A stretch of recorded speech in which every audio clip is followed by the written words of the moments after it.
Welcome back to another episode of Flicks and Kicks with your man Hunter and Corey. You know what, my man? Go ahead and let us know what we're about to get into, because I think this one, we're hitting a new cast of people right now. So, this is something that, don't get me wrong, some people, didn't really grow up on this. We grew up watching this. Like our boy Dylan, he didn't even grow up on this. Yeah, that's kind of sad. Right? In my opinion, you didn't have a childhood if you didn't at least watch this once or 10 times. Because it was on weekly. That's what I'm saying. Because once you were a kid and watched this, especially as a guy, you were hooked to this. And we talking about WWE, better known as World Wrestling Entertainment. Or for the OGs, WWF, World Wrestling Federation. You see what I did there? I did it for I had to respect the OGs too. WWF, that was the classic one before they went to E. So, WrestleMania is this week. So, instead of hitting y'all with a WrestleMania type list or video episode, we decided we wanted to address this, I ain't gonna lie, controversial list. This new list that just came. It did. This list dropped on Tuesday, I believe. Bleacher Report, I guess since it was WrestleMania week, since WrestleMania's on Saturday. Yep. They dropped a top 50 greatest WWE superstars of all time ranking. And basically, me and Hunter looked through the list before this video, and we hated the list. I'm not gonna lie, this list was not good. Not a good list. This didn't seem like someone who really grew up watching wrestling who made this. You had some of it where you could tell it was an older person, picking. That's what I'm saying. From some era, exactly. But there was some where it's like, bro, let's keep it a stack. That's what I'm saying. Some of it was just crazy. It seemed like it was a lot of ruthless aggression era disrespect with this list. That was the era we grew up on. Yeah, which was arguably one of the best. Exactly. Everyone talks about the Attitude Era and shit, but ruthless aggression was the most complete in my opinion. That may be a hot take, because I know Attitude Era there's different eras that Attitude Era got people in a chokehold. So, but you had a lot of action coming out of that, it did, and it was just wacky. The Attitude Era was wacky. I think that and so was Ruthless Aggression. Yeah, Ruthless Aggression too. I think those two eras where you couldn't really tell that WWE was scripted, know? Right, exactly. So, I don't know. I feel like, let's just get into it, because this list had us in a chokehold. We're going to break down this top. We're going to go over each pick with you and let y'all know our thoughts on this. So, let's start with 50. With 50, first off, Bleacher Report, they talked about what makes the top 50 superstars. So should we share what they think does? Might as well. We gotta cover everything, right? Might as well, because so in their mind, explanations. Because in their mind, their categories they think that makes a superstar, since they're doing it from different eras, is historical significance. That's fair. I agree with that. Because how significant you were in your era is what makes you more iconic. Okay, that's fair. Yep. Championships, that's fair. Okay. Even though, WWE is scripted, you still have to have accolades to sit at this table. Popularity, now that one's huge. How much merch you sell. I think that one's kind of messed up in some of their picking. Right. That's what I think they didn't consider enough, as we will get into the picks. Needle mover, in terms of did they make a meaningful difference in ratings, ticket sales, and overall business? Isn't that kind of the same as popularity, though? It should be. I understand needle mover, because I guess that's basically saying how big of a draw you were in terms of who's tuning in to watch you. You can kind of argue for some, because just from an example, I guess you can say is John Cena had more people buying stuff of his merch than sold home. Like Randy Orton or something, exactly. So I can kind of was understand. The middle, and he was the public face. He did all the Make-A-Wish Foundation things. Time active, pay-per-view appearances. Pay-per-view is very important. It is important because WrestleMania moments matter. Yep. SummerSlam. I was just about to say SummerSlam. All OG WWE fans know the big three pay-per-views is WrestleMania, SummerSlam, and Survivor Series. Yeah, that one is very, very... I think that one is very nice. The Survivor Series is actually kind of fun. It is. Survivor, because that's the time when, because usually they're separate between Raw and SmackDown year out. Survivor Series is the one event where both brands face each other. There was Team Raw versus Team SmackDown. And the last one win. Exactly. You know, so that was nice. That was nice. I like that too. Because they're always elimination style. Yep. Yeah. Even though Survivor Series for a minute was janky. Let's be real. They lost it was, but the Survivor Series for a minute. Yeah, I think it was because they couldn't find true guys right. to constantly be in those fights. So yeah, that was they did have their era. It was kind of rough. So. They did, yeah. They had a slump, but in our era, Ruthless Aggression, Survivor Series was great. Literally beautiful. Those gave us some of the best Survivor Series we ever saw. And finally, their last category was skills, in-ring, mic, charisma. Okay, so what they used to pick, I mostly agree with. So having said that, let's dive into this list, shall we? Yep. So at number 50, they had The Big Show. His accomplishments: 2-time WWE champion, World Heavyweight champion. I'm not going to list every single one of his because we did that for everyone. Yeah, that's going to take a time. Exactly. So just reading his big ones. So yeah, The Big Show at 50. How you feel about this one? I mean, for some people, I guess you can kind of see where they're coming from. Mm-hmm. But when you talk about some of the matches he had, right? I mean, he had some iconic ones with John Cena. He did. He had some with Undertaker. Remember the Last Man Standing match? Yep. A lot of people shit on Big Show's in ring, and there was a running joke that he would always turn heel and face every 5 seconds. Yeah, that was the running joke with him. But I think my favorite match that he's had though was with Mark Henry. Oh, that one was some entertaining. Just two big ass dudes. Yep, two big strong men that were just going at it. So I think I can understand where they were going with 50, but basically from where their list was, you could have switched him out and put him maybe, I would say maybe 45, 40, somewhere around there. That's what I think, because I think they're underrating the draw of just a massive human being has. Yeah, especially the people he had to fight too. Like I said, John Cena, who, I mean, I know you remember seeing his fights with John Cena. Those were electric. Those were when he would slap his chest. Yes, bro. And for a person that was his size, he was an attraction. When you have a 7 foot, 400-pound type wrestler, that's an attraction. That you want to see that. Mm-hmm. So, and he could talk on the mic. He had pretty good mic skills. His knockout punch was a cool and realistic move because when you're that big and strong, you should be able to knock out someone with one punch. Yep. So I fucked with his character. He wasn't the greatest worker, but for his size, he was a good worker. Yeah. Did he sell a lot of merch? Probably not, because he was a 7-footer and 400 pounds. But for what he was, I think he should be a little higher. Yeah. Let's go to 49. Lita at 49. This I somewhat understand because she was a trailblazer for the women's division. Because at the time, they weren't even called women's wrestlers. At the era we grew up watching, they were called divas. Yeah. They did bikini contests in the ring.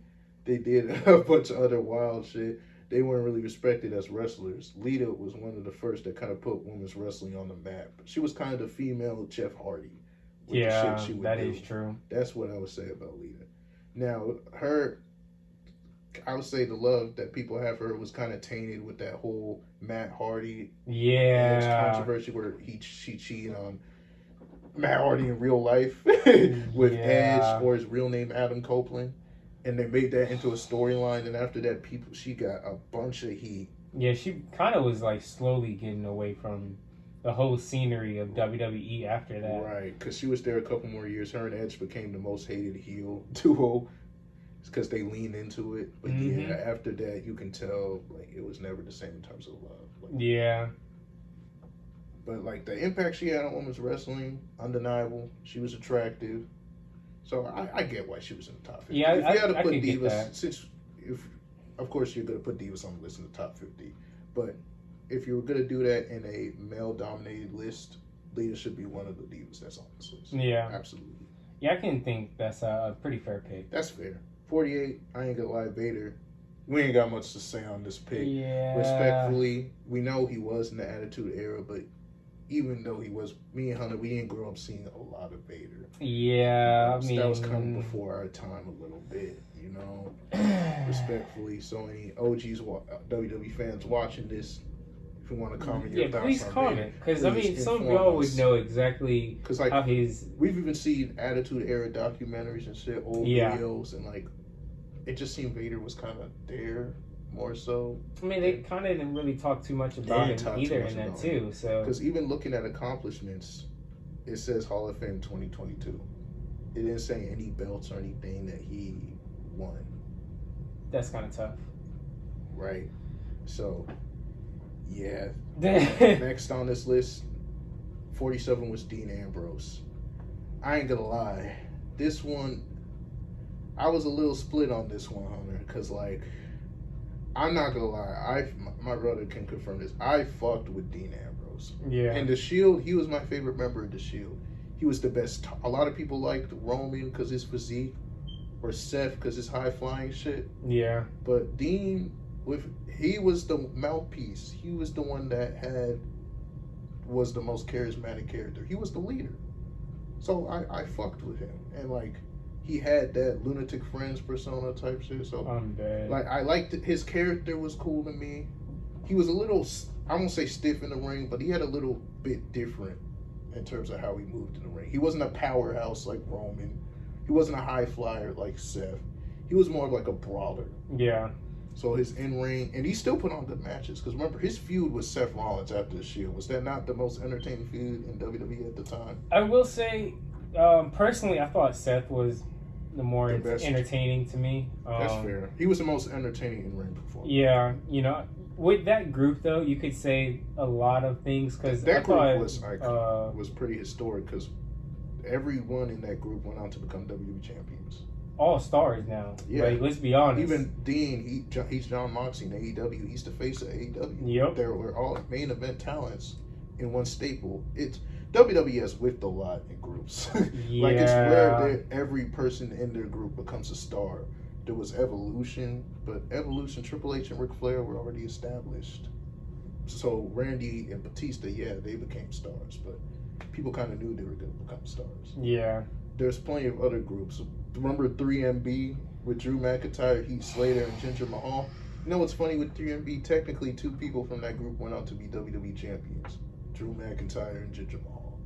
Now, obviously, Drew, he's finally went on to do great things now. Yeah. Ginger still had that surprising WWE championship run, which was surprising nonetheless. I mean, let's be real, that was one of the worst reigns in WWE history. But hey, he went on to become a champion, but like, they weren't 3 stars in that group. Drew became a star after that group. Yeah. The Shield, you can tell every one of them were going to be a star. Everyone. That's a fact. So the fact that he was a part of one of the best staples in WWE history, right up there with Evolution, 4 Horsemen, I understand why he's on the list. But individually, I felt he kind of under him. Yeah, and he's not even in WWE anymore. Exactly. So, I mean, like, don't get me wrong. He had matches where it was very entertaining. His Seth Rollins feuds were great.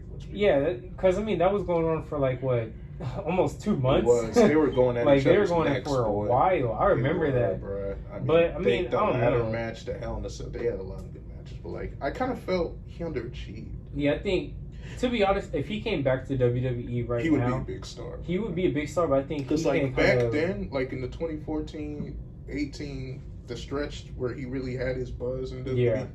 He was in the main events a lot. Yeah, he really was. He was in the main event he knew how to stay in people's faces. Exactly, because the fans fucked with him. Like, when they talked earlier about, like, popularity and needle mover, I would say he kind of was in terms of popularity. The fans really fucked with Dean Ambrose. He had big pops. I remember 2014, he was white hot. Remember when Triple H and Roman main event in WrestleMania 32? Yeah. One of the most infamous WrestleMania main events for long reasons. People were booing that match. But remember, before that match, there was the pay-per-view where Dean fought Triple H. A lot of people wanted Dean to win. Remember that. A lot of people wanted Dean to win. I think it was Roadblock, that one pay-per-view they had. They don't even have that anymore. Yeah. People wanted Dean to win because he had so much buzz at the time. But, like, after he won the WWE Championship, he had a disappointing reign. And it's like after that, his buzz just kind of slowly died. Yeah. And then the match he had with Brock Lesnar at WrestleMania was just forgettable. So, like, outside of Seth Rollins, he didn't really have a lot of memorable feuds. Yeah. Even though fans fucked with him, he wasn't really a big merch mover as much as other top guys. So, like, I'm not saying he doesn't belong on the list, but some guys on this list probably have a little lengthier resumes. Since he was only there from 2013 to 19. Yes, it was roughly like 19, right before COVID. Exactly. So, or like 2012 if you're gonna count the Shield years. I mean, if you want. Yeah, I mean that was one of the best groups in WWE history. So it was, but I'm sure they're trying to, I guess, think of him as a solo. Right. Yeah, I mean, hey, maybe they're counting that as well. So I think so because they do mention him being part of the Shield. Okay. Yeah. Okay. That was one of the best groups in WWE then. history. So yeah, you have that on the list. Honestly, in my opinion, that was the best group in WWE history. I think it was because that was the first group where every one of them were homegrown. None of them were established stars yet. I mean, yeah, they basically walked in as a group and, exactly. no one really knew who they were, and they grew buzz.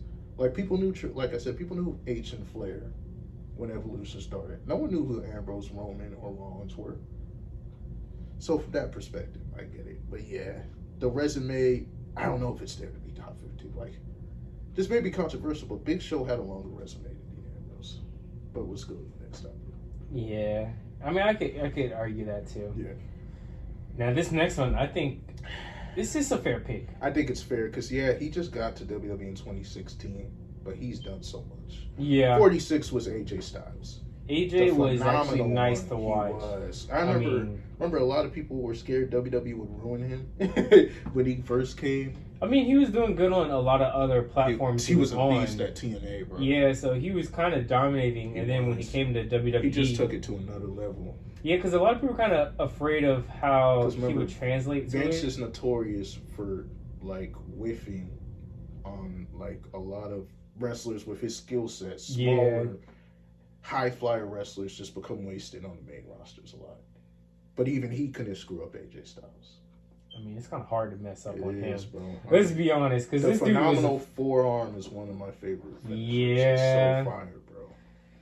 I mean, let's be honest. This dude knew exactly how to get in people's nerves on the mic. You know, he great in the ring. Bro. Yeah, he was good in the ring. So he knew how to, once he was in people's faces, stay on people's television. Let's keep that a fact. He had that aura to him a little bit. Exactly. I would say he was the needle mover.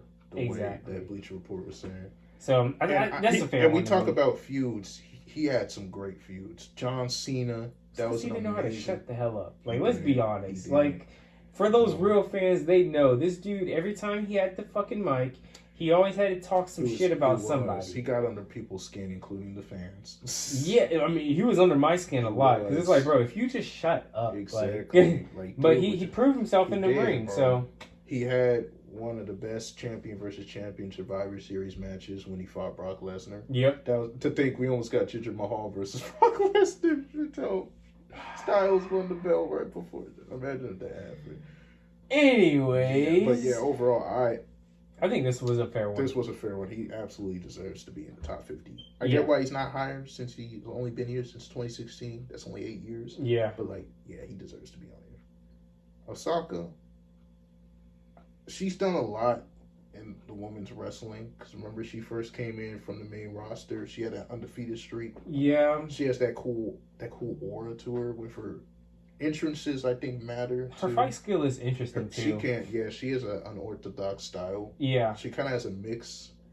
Her character is pretty dope. A little bit of high fly, too. Exactly. So she's fun to watch. She's fun to watch. I just don't know if she has enough established, though. Because she's only been there, I think, since 2017, 18. Yeah, I could have sworn it was like 2020, something like that. Yeah, it's fairly recent. Because she hasn't been on for that long. Yeah, because... So I would like to... That's why it confused me at times with this list, because they said they take longevity into account. Yeah, like... And it doesn't seem...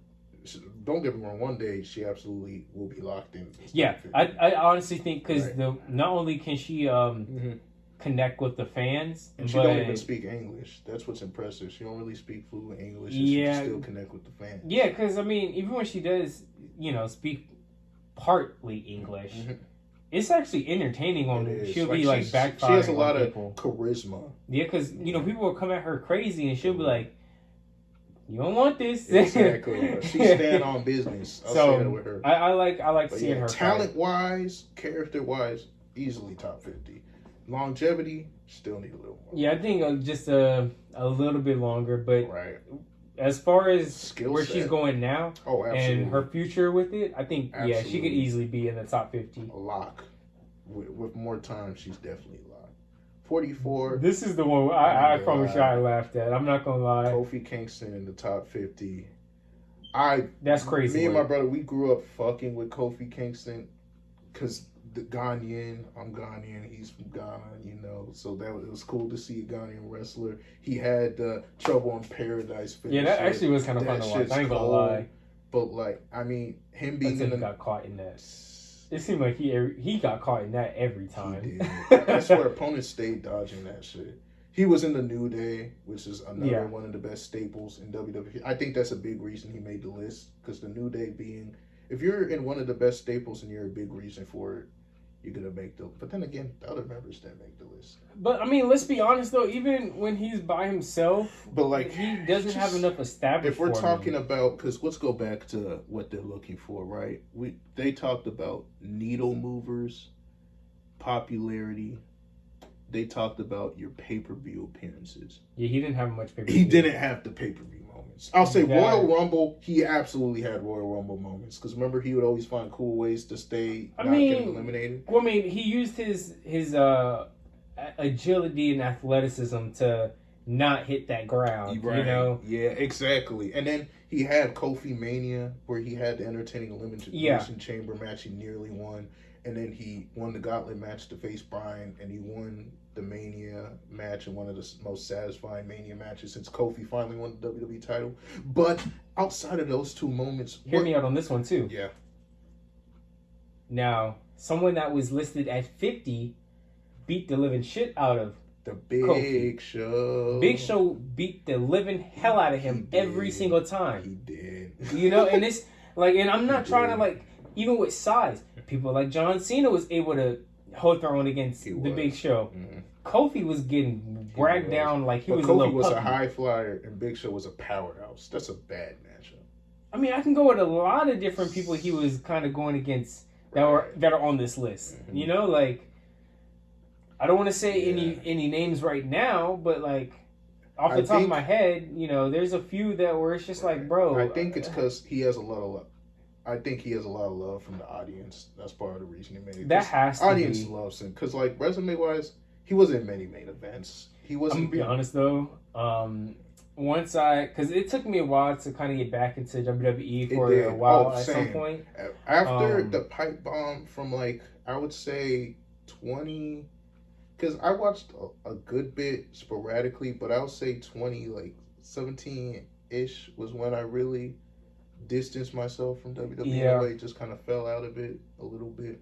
Yeah, there's times where I kind of left away, and when I came back, I saw this man had a hole in his chest. Oh, that hole was crazy. Hey, bro, I'm calling it like I saw it. Now, if there's, medical reasons towards that, then I give my apologies. But, boy, you can't be on the top 50 and then you got messed up that bad. I think his Royal Rumble moments, his cool WWE Championship rise, and him being in the New Day, those were the three factors that got him in the top 50. So from those aspects, I understand. But he definitely doesn't have the resume that's more. Yeah, he does not. He doesn't. From individual, no. 43 now. This is a personal favorite, but I also think it's higher. If we're talking, it's his personal too, since we grew up fucking with him. Jeff Hardy at 43 seems low. Yeah, I'm gonna be honest. I could honestly see him at 35. I don't want to put him too high. Yeah, because the guys ahead of him accomplished. Yeah, let's be honest. If you have Kofi Kingston nearly close to him, that's almost a disrespect to him. Because Jeff Hardy, not only did he if have we're talking about move-on eaters, he was absolutely easily. Everyone was doing this, man. Everyone was doing that. Hey, you remember he was on the top of the ladder? Yeah, man. Every time, bro. Remember WrestleMania 23 when he hit that leg drop on Edge? Yes. In the ladder match? His best fight ever against his own brother. Bro, that fight, you can argue my goodness. That was just his top 5 because he had a TLC match with Edge. That is true. He had some battles with CM Punk. Like Jeff Hardy, bro. Jeff Hardy has some fire matches. So him being at this point is kind of disrespect. Exactly. Like they'll probably gonna rip him. Maybe it's because of his issues away from the ring. Because technically he did underachieve because of his drug issues and things like that. But you could also say it's also because of his injuries too. Right. He wasn't like his style is, and he also was part of. Wait, he was part of one of the most iconic tag teams ever, the Hardy Boys. Exactly. That's why I'm like, this is confusing to me because it's like that's low, bro. He was a moving leader. Every young fan fucked with him. Bro, people didn't even really care about that sleeve would cut their shirts just to have. I've known people in my neighborhood that would do that. Was the type of wrestler where people who didn't really keep up with WWE that much knew who Jeff Hardy was. Yeah, just to literally watch him. Exactly. Because he was a high flyer. Like, he was fun to watch. He calls himself the charismatic enigma. I mean, he just had aura, bro. He really did. And he was really just a good person on there, too. Like, you had a lot of people. He was relatable, bro. Yeah, because you had a lot of people in WWE that kind of went back and forth. You want to connect to your wrestler, too. You connected to Jeff Hardy. Yeah. This seems low. It's low. But let's keep scooping. That one hurt. And then we're going to have to skip this one. Ravishing Rick Rude, respectfully. Yeah, that's the both. This was before our time. So again, OGs, WWF Please fans, comment. Please comment if y'all know more about Rick Rude and if he was firing, we should check him out more. Because we don't know much about Rick Rude. So. Exactly. Next up, 41 was Sasha Banks. The boss. Sasha Banks. This is actually, I really like this pick. I think this is a good spot for her too. Because I like it too. Let's be honest, as her career has gone on and is still going to be going, she could honestly be hired. She could be hired. I mean, but unfortunately, I don't know if she can because remember she went to AEW. That is true, but she can come back. You Always know, like, can. Because I honestly, I could see her coming back to like SmackDown or something like that. Like, because remember, the women's revolution that all started because her, Charlotte Flair, Becky Lynch, and Bayley. Yep. Those 4 really jump started the women's evolution. And when I say she honestly was like dominant in her fights, I think she was the best one out of the 4. Yeah, she was the entire package, bro. Because I remember when I first was watching her, I was kind of confused on what was the hype around her. Right, and once I she saw got her so fight, much hype, bro. Yeah, she had a lot of hype. I thought it was just because she was cute. I ain't gonna lie. I did too. Because she is cute. I was gonna say she got the look. As a diva, the look does matter. Yeah, she has it. But like, she also can really fight in that ring. Like it's fun to watch her. She kind of has a mix of styles because she can be violent and be like a grappler or like a brawler. She also can be a high flyer. Yeah, I've actually seen her kind of add that to her because lately she's been adding that. Like I wouldn't say like she came in kind of like that because she came in kind of like that like. She was like a heel at first, so yeah, she was more like a brawler. Yeah, and she had that charisma. You want to talk about charisma? Exactly. You want to talk about charisma? Sasha Banks had charisma in spades, bro. Yeah. The boss, how she would own the ring, own her segments. I say she's the best talker out of all these other girls. Yeah, I think she Becky really is. Lynch is right there too. Oh no, because Sasha Banks really kind of She kind of owns that in a way. Does, I mean, bro. Like she has presence, stage presence. That applies in WWE. I feel like with her, you had a lot of people that would, like I was saying earlier, go back and forth as being like that good guy to that bad guy. She really kind of stayed on that good side of on her. She was the type of heel that you love. Sometimes you like cheering for the villain. Yeah, you wanted to cheer for Sasha Banks. Yeah, remember she would make kids cry in the crowd and shit. She was a despicable heel, but she had so much swagger. She was cool. She was, bro. Just like Randy Orton. Some heels, they're just so cool. You got to cheer for them, bro. Yeah.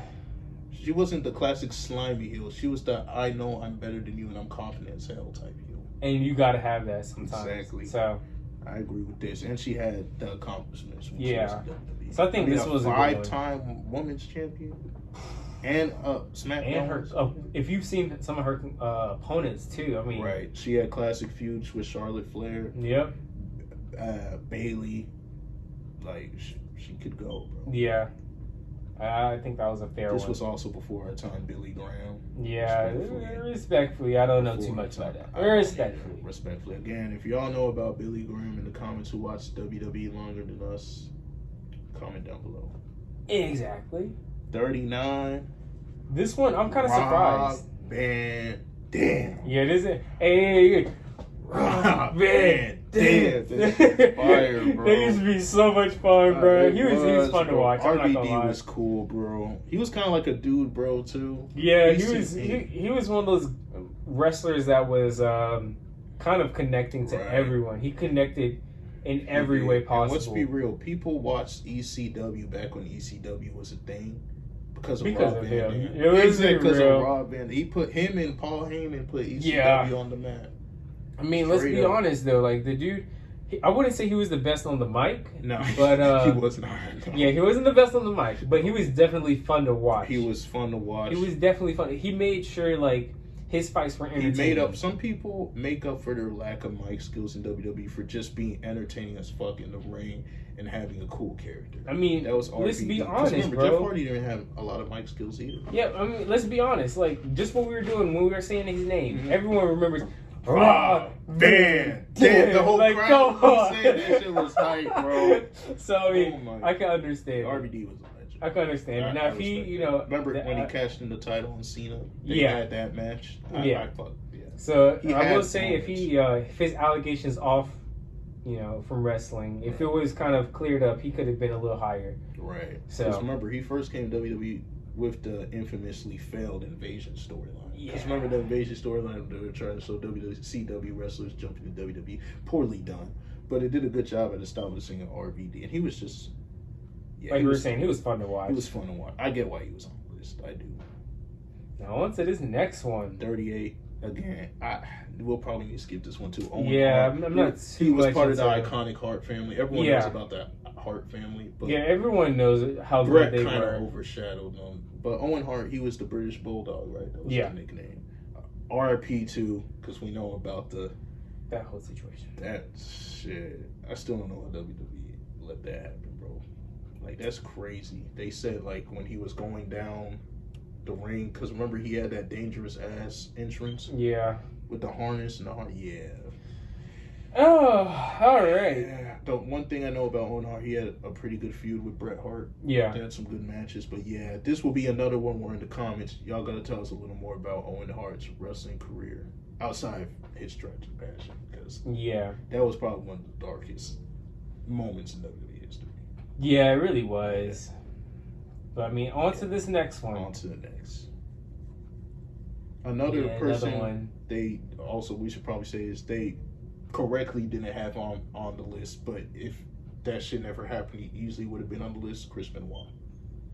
That's a fact. We know why he's not on the list, but I mean, hey, what's understood does not need to be said. We ain't gonna go into the details. If you want to know the details, y'all can look that up. But yeah, he was great in the ring, though. Remember, he had the triple threat match with Michaels. And H, one of the best main events in WWE history. But yeah, 37.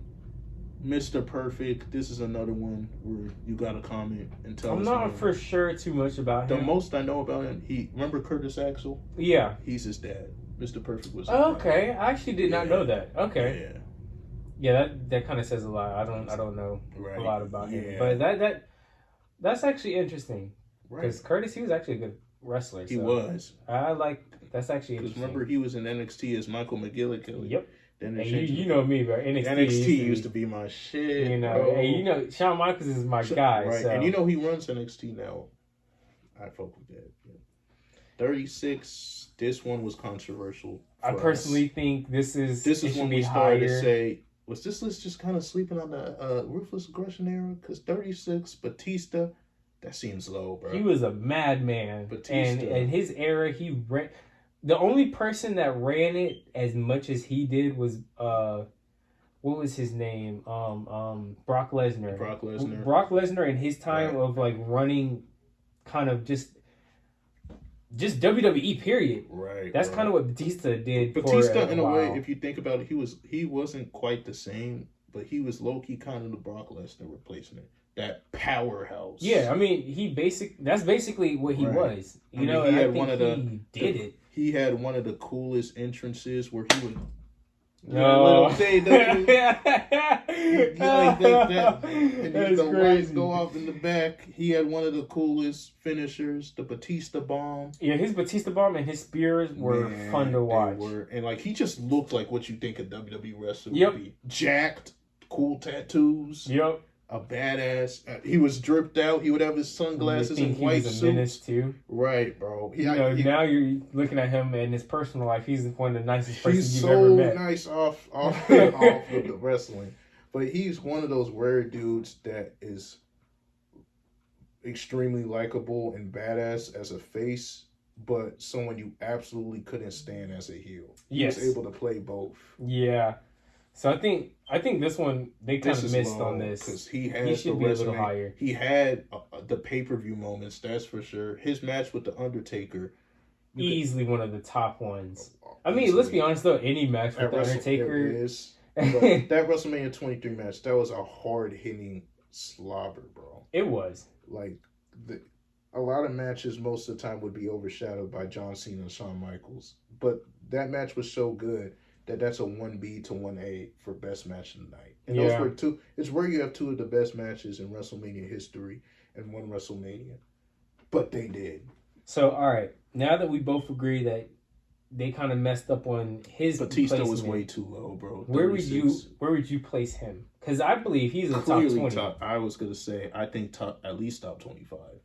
In terms of impact, in terms of markability, like they were saying, movable leaders. He put SmackDown in 2006. Yes. Because in 2006, Cena was running Raw, Batista was running SmackDown. And then when he came over to Raw, he even ran that. Exactly. Batista at times was as big as Cena. Yeah, so that's kind of interesting. Because if we're talking about moving leaders, Batista was a moving leader. Damn it. Yeah. You got to put him on there. You got to put 36 is too low. Way too low. On the 35. 35, the Ultimate Warrior. I don't know too much, but I know enough where he was actually electric and he was electric. That dude, I felt like he was on crack. He shook the ramp and at the I honestly thought that dude was like on something. He was jacked. We said earlier with Batista that he looks like someone who you would imagine a professional wrestler would look like. Yeah, that was Ultimate Warrior. He was jacked. What we saw, he was energetic. When there would be times where we've seen from old highlights, because clearly we didn't grow up watching Ultimate Warrior. But we've seen the videos of him face to face with like Hulk Hogan and shit. Yeah. So he had that aura. So I understand why he was in the top 35. Yeah, seeing some of his fights on like YouTube or whatever, it's kind of fun to see him. He would just no-sell moves and shit. Yeah. That was crazy. Now this one, I'm not 100%. Like I don't know. This one's gonna be controversial because I know old heads know about this one. Yeah. Because of his feud with Ric Flair, Ricky Steamboat, the Dragon. Yeah, you're gonna have to tell us more in the comments about him because that was before our era. Yeah, So us speaking on that would be inauthentic. We didn't know much about Ricky. Of course, we knew Ricky the Steamboat. Every wrestling fan knows about Ricky the Steamboat. I mean, especially with his flair, like you said, with Ric Flair. One of the best rivalries in wrestling history, period. Yeah. Yeah, y'all gonna have to tell us more in the comments about how his character was, his charisma, things and his player or his growth. Exactly, because as good as your character is, you have to also show different parts to be successful in WWE. If you just have the same character for 10 plus years, you grow stale. Yep. So you kind of have to change up a wrestler's ability to adapt is key. Yeah, that is true. On to the next. I like this one. I like this one too. 33 was Booker T. I think he belongs on this list. I mean, who else can play a British man who's non-British and make it as entertaining as Booker T did when he won King of the Ring? Yeah. And he became British. That was hilarious. And I'm glad he's on this list because remember the controversial Triple H winning the title over him at which WrestleMania was it? 18, 19? It was one of the WrestleManias where, remember, Triple H hit the pedigree. Yeah. He laid on the ring for like 15, 20 seconds, and he still won. And a lot of people, that was during Triple H's reign of terror, where he was politicking backstage a lot, or a lot of people thought he was, and like he was just hogging the hell out of the main event picture. Yeah. And that was also the time where they had the controversial lead up to the WrestleMania, where Triple H was like, people like you don't win World Heavyweight Championships. So you suggested racist shit leading to WrestleMania, where you would think that racist shit would lead to Booker T overcoming that and winning, but it didn't play out that way. But despite that, dude was still iconic. He had the spinner Rooney. Yeah. The spinner Rooney. His scissors kick. He was... I don't know how much of a moving needle he was compared to some other guys. I feel like he was more like on the mic. He was great on the mic. Yeah, because as far as like his fights, I don't think he had like really memorable fights. He was like good that in the ring, but you're not looking at Booker like that was a classic 5-star match. Yeah, like the Dave Meltzer 5-star stuff. You didn't look at Booker like that. You look at Booker for his character. He was his character, marketability, when he was definitely in WWE. I mean, there's a reason why he was also a commentator. Like, right, exactly. That's why the transition was so easy. So I remember his theme song. Can you dig it, sucker? Yeah. Come on, man. But personally, I think I would move him down just a little bit because of his fighting wasn't right. And as honestly, memorable. I wouldn't have him ahead of Batista. Yeah. No. So, but I do like him on this list. Like yeah, because like he doesn't have the WrestleMania moments that Batista had. Yeah. So I can't put him ahead of Batista. But again, I fuck with Booker T. So exactly. I fully support him being in the top 40. 32. This one again may be controversial because he's another legend. But Jake the Snake Roberts, we didn't know much about. Yeah. That was before our time, you know what I'm saying? Yeah, I'm sitting here like... Which is hypocritical because some people that are going to be on this list that was before our time we know a shit ton about. But that just shows how much Google needers they were for us. Yeah. But Jake the Snake, yeah, we just didn't know. I don't really know much about him. I just know apparently he was a great heel. A super good heel. But like, yeah, in the comments, y'all going to have to tell us more about Jake the Snake Roberts because... we just didn't see a lot of him. That's a fact. Respectfully. So. On to the next. 31. Kane. Don't get me wrong. This is... He was a great... Great character. Yeah. Menacing. I grew up being scared as shit of Kane. I think he should be down, though. I think he should I don't think he should be... It's hard because, like, I don't think he should be ahead of Batista. But he was a big move leader at the same time. Because to be honest, like, as far as like events and fights he's been in, he's been a lot. He has, but I don't think he has one that was like really memorable. You know what I'm saying? Outside like of his matches with the Undertaker. Yeah, I mean, because let's say like in his storyline, you're fighting your brother. Yeah. Like that's one of your best. Yeah, honestly, I think Kane is more memorable for just how fucked up his character was. Exactly. His character did some sadistic shit, bro. Remember when he electrocuted Shane McMahon's balls? When he tombstoned the priest? Yes, bro. Like, he's done some weird shit. He's done some crazy... When you think of, like, wacky shit WWE does, Kane is one of the first people you think of. Yeah. When it comes to that shit. I just don't think... He doesn't have the iconic in-ring moments. Yeah. I don't think you can give him that part. No. Because, I mean, like I said, his best match was, again, in this storyline against his brother, The Undertaker. Yeah. Come on, bro. Yeah. Cause that's your best? Outside The Undertaker, what really iconic feuds did Kane have? I mean, he had a fun feud with Shane McMahon in 2003. I remember that. But I mean, if we're going that route, Jeff Hardy and not Hardy, they had good fights. But Jeff was able to have other people. He was, yeah, because Jeff Hardy not only had his brother, he had CM Punk, exactly. He had Triple H, he had Randy Orton. So like that's kind of my thing. Remember when we talk about when you're a part of iconic teams, you kind of get a boost. He was like part of the Brothers of Destruction. That's one of the best tag teams in WWE. That is true. So I think that's a big boost of it too. But yeah, he didn't. In-ring moment, I get there's more to like being a big superstar than just your in-ring moments, but like he had many in-ring moments. The one thing I will say though is compared to other guys at least. Yeah, the one thing I will say though is him ahead of Kofi and his matches with him was hilarious because he would catch Kofi in midair. Right. Exactly. Like it would be hilarious because he was so much bigger.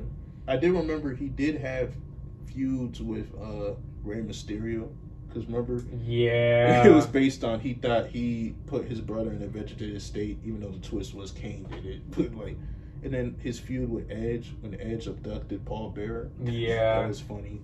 I will say his feud with John Cena was weird. Remember that in 2012 when he kept trying to tell him to embrace the hate. So he's been involved in some wacky shit. That's the thing with Kane. I would say like after 2005, Kane just kind of drifted a little in his shit. Yeah. But yeah, I get why he was in the list. But would I have him ahead of Batista? No. Yeah, I don't think I would either. But 30, Razor Ramon. I know about Razor Ramon because he had the ladder match with Shawn Michaels. Yeah. Remember that? So I get that. And he was a part of him and Kevin Nash, they were in a team together, right? I think so. I'm not 100% sure. Yeah. I don't know too much about him. I don't know a big ton about him too. Yeah. Y'all will have to tell us more in the comments, but I know he was hella charismatic. Yeah. That I know. So it makes sense why he was on the list. 29, Trish Stratus. This makes sense why she was inside. Because we talked earlier how Lita was kind of like the female Jeff Hardy. Trish Stratus was the one that really, I won't say the first because Lita was also pretty good in the ring, but like there wouldn't be a women's revolution. That wouldn't even have been an idea if it wasn't for Trish Stratus. That's a good point. She can really go in the ring. She was the first like wrestler, first women's wrestler. Because before, Vince McMahon prioritized the shit out of looks before your wrestling ability at that time. That's why he called them divas. Trish, she was attracted too. Don't get me wrong, but like people remember Trish Stratus more for her wrestling ability. Yeah, that is true. So I understand why she was on the list. On to the next one. 28 China. I also understand. Yeah, this is pretty simple. She was the first female powerhouse in WWE. Exactly. That one is get you a place on the list. Exactly. And R.I.P. to her because I think she passed away in around 2015, 16. Oh wow. Yeah. Rest in peace. So yeah. On to the next one. 27. I think this is the one where it's more of a name. This is split because Charlotte Flair is very controversial among WWE fans. Because, yeah, she's always in the main event picture. So, like, she's going to have the pay-per-view spotlight. But, like... I just think it's a name. That's personally what I think. She has some good qualities. She's pretty good on the mic. She can really wrestle. She has the, like, physique in terms of what you think a wrestler would look like. But all right, check this out then. Is it fair to say though, like, in the other people that we've said on this list, you've had maybe a few that kind of used other people as their help, you know, on the side of the ring. Right. But she used that more than anyone to win a lot of her matches. For a good bit, when Ric Flair used to be at her matches. Yeah, like, because I mean, that's why I'm like, I guess that's part of like the heel persona though. When you're a heel, you do a lot of like slimy shit to try to win matches. But even like someone like Kofi Kingston didn't even have that. You know what I'm saying? Like, there's certain things where it's like it kind of edges it for me in a way. A lot of it also felt like this may be controversial. I don't know if she had big connection with the fans because like a lot of when you think of like the Four Horsewomen, I think Sasha Banks got more love than that's a fact. Charlotte Flair. I think Becky Lynch got more love than Charlotte Flair. You can argue Bayley got more love. Like, it felt... Flair, she kind of felt a little like Triple H. A little bit. Always in the main event picture, but, like, we know why more so she's in the main event picture. Like, she's talented as fuck. She could really wrestle, but, like... There's nothing against that. Family lineage kind of gives you that bit of a push. Exactly. Like, I think Charlotte Flair should have been bigger. Not Charlotte Flair. I think Sasha Banks should have been bigger than Charlotte Flair. Yeah. I wholeheartedly believe that. Yeah, I think Sasha has kind of proven that she can do a little bit more. Exactly. So if you would probably, I would say if they swapped those two, right? Because Charlotte Flair should be on the list. She should. There's no doubt about it. Regardless of, because a lot of people trolls and hate anything she does. No, she is one of the best female wrestlers. Yeah. But like I said before, I just think a lot of it is from the name and also how she's also had a lot of help in a lot of her matches. Yeah. You know what I'm saying? Like, but I will say we got to be fair because Roman Reigns is going to be on this list, and the Bloodline has carried him. Yes, a lot of his matches too. Yes, but you can also say with Roman Reigns, he can handle business. He can. Yeah. It's with her. You could see a lot of times where she is getting beaten, then out of nowhere, Ric Flair is jumping in the ring talking about some right. And then she finds some way to pin them down and she wins the match. I would say that's been less of an issue the past couple years since Ric Flair's basically been out of WWE. Yeah. But for a minute, Ric Flair was all up in the studio, dancing in the videos, when it came to her matches. But yeah, I will say a lot. I'm not even going to say that. I would be wrong. I was going to say a lot of wrestlers who try to follow the footsteps of their parents or relatives that have been in the wrestling business don't reach the heights of their predecessors.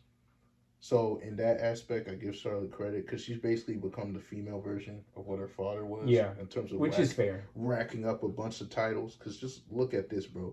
She's run the Raw Women's title 6 times and the SmackDown Women's Championship 13 times. I mean, hey, so it's up there. But like I said, some of those was off of her kind of cheating to win that. So I'm just keeping a stat. That's the thing. I'm keeping it a stat. That's fair. Again, she'll be a controversial one because the wrestling community split on her. A lot of wrestling fans don't like Charlotte Flair. And I'm one of them. I get why, because she does hog the shit out of the main event scene. Yes. Like some people feel pushed organically because the fans want them there, or because the higher ups keep putting them in the main event picture when it doesn't make sense to have them in the main event picture. Charlotte Flair kind of fits more in that aspect.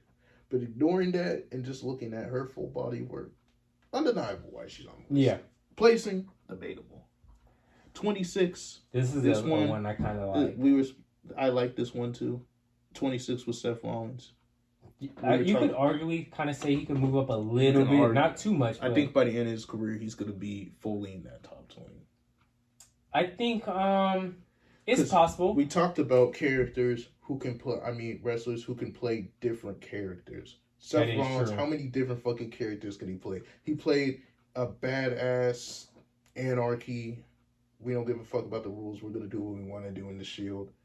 And then he played a chicken shit, annoying heel when he was Seth Rollins, the Architect and the Authority. Yeah. And then he went back to being a face in 2016 and just doing a bunch of high flying cool shit. And then he went to be, remember Seth Rollins, the Messiah? Yeah. When he was all hippie and try to act like all the messed up shit he was doing was for a greater purpose. And now he's in this version of his character where he's dressed up in funky clothes.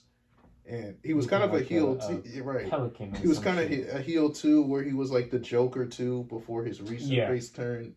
So we've seen him not only play a bunch of different characters, but we've also seen, you can't deny his in-ring ability. Yeah, that dude could go in the ring, bro.